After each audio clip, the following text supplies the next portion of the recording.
You just have no idea how many things have fallen since I started recording this video. Can you guys just leave me alone? Hello everyone, my name is Yara and I'm a psychic medium from Argentina. I specialize in dark energies. So yes, I have been an exorcist of people and buildings for over a decade. In my channel, I share content that will at least have the goal to empower you, teach you how to protect yourself and your loved ones, and also hopefully for you to wake up to the reality of this oppressive matrix that we're going through right now. Basically, I want to give you tools for you to thrive in your life no matter the circumstance. So please subscribe to my channel to see more content like this if you're interested, and give this video a thumbs up to help me create more and more content for you.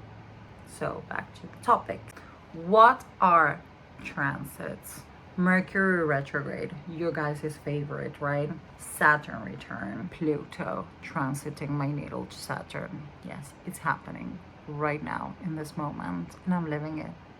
It's not bullshit. Transits are the positions of the planets right now in relation to what your natal chart looks like. Transits are indications of an overall energy of either hardship or easiness.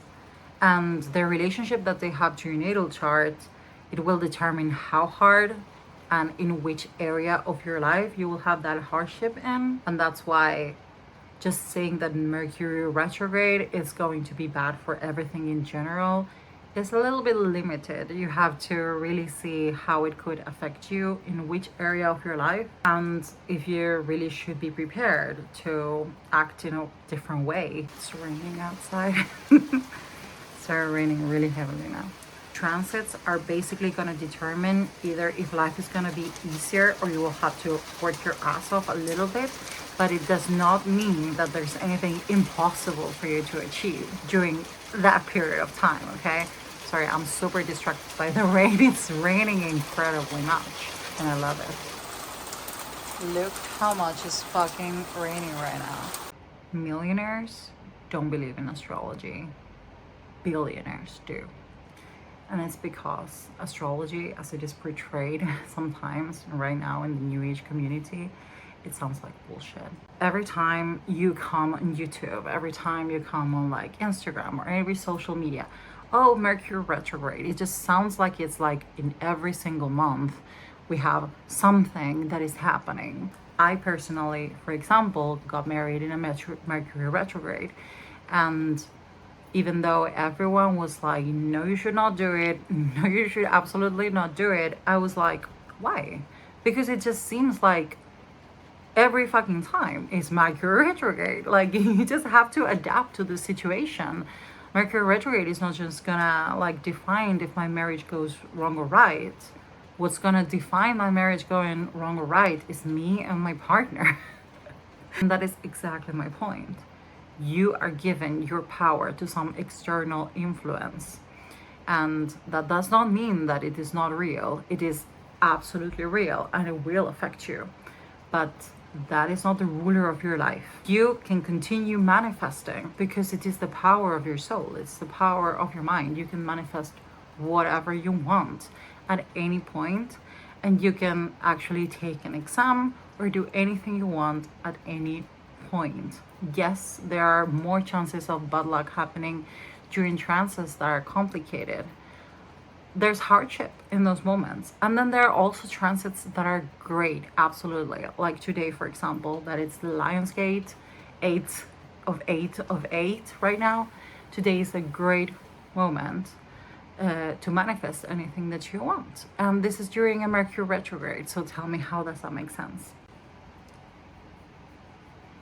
When you are born, you are not limited by your natal chart.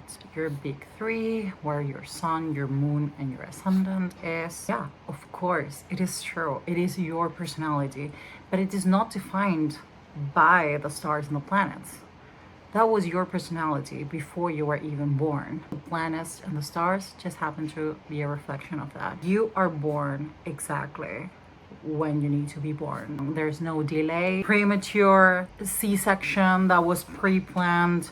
Everything that happened just happened so that you could be born exactly in the moment that reflected your own personality, your consciousness, who came here on earth. This astrology thing about being influenced by the astral planets or stars, it happens in every single celestial being, in every single constellation. They have their own astrology. Planets, asteroids, stars, they all have like different frequencies of existence. If you're going to be born in the Pleiades, for example, or in Sirius, you're probably in a very, very advanced consciousness right now, because just the stars that are around Pleiades and Sirius, they just vibrate higher.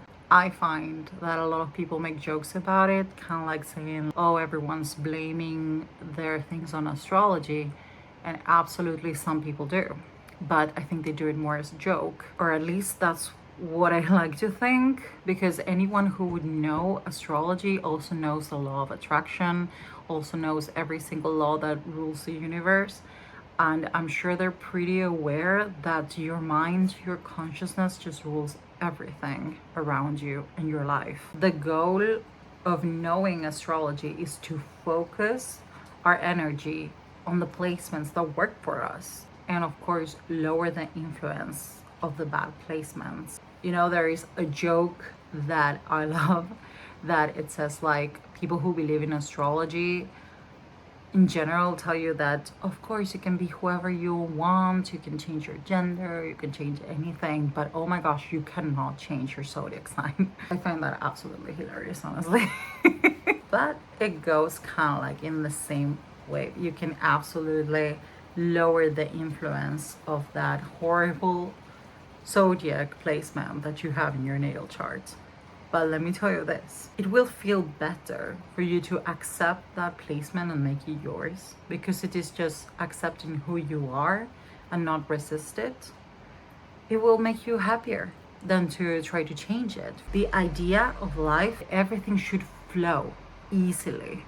And the moments that it doesn't flow, of course, absolutely, it could be a transit. In the effort and the complexities of life, it is that we learn how to actually find our inner power and go against it. And that's how we build our self-esteem, because everything that we do and that we did was because we overcame those circumstances. So the natal chart is just an indication of what will come easy, your strengths and your predetermined blessings, but it will also show the hardships, the things that you need to work on, the life mission, and things that you need to overcome because you bring them from past lives or from the family or for whatever. You can see transits also as warnings, maps, indications of paths of less resistance. When is the best time to do this? That will be the path of less resistance. It will just mean that it will go easier. We'll have more positive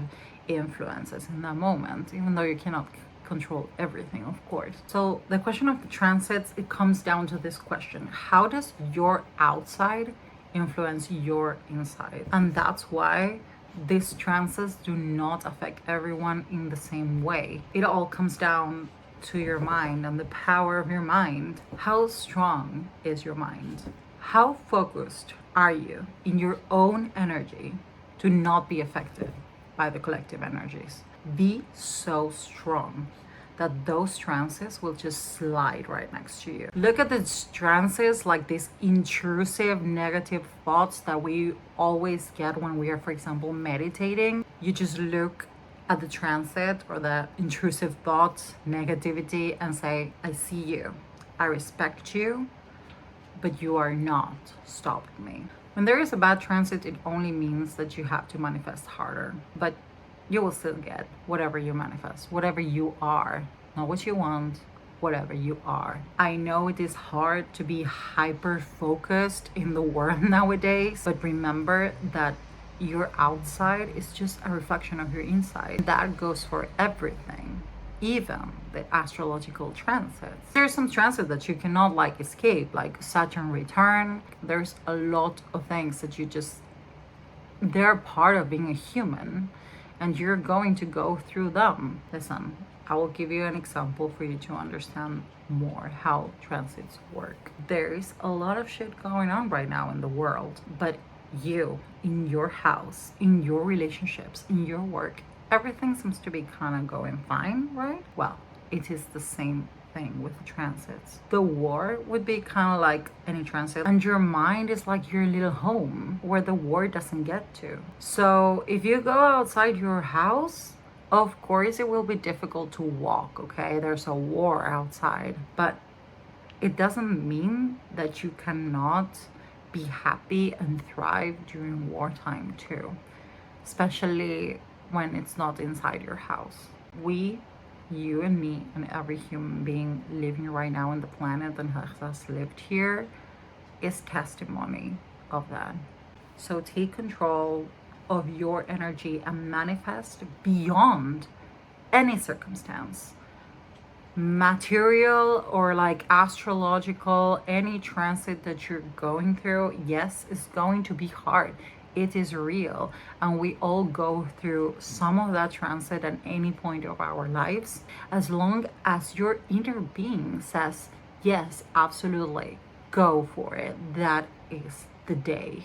A bad natal chart or a bad transit, it is not an excuse for you to let that tsunami or wave destroy everything that you're building. Just be aware of the wave and surf it like a champ. This was my video, and I really hope to see you in the next one. So if you want, subscribe for more of this kind of content, and I'll see you in the next video. Bye bye.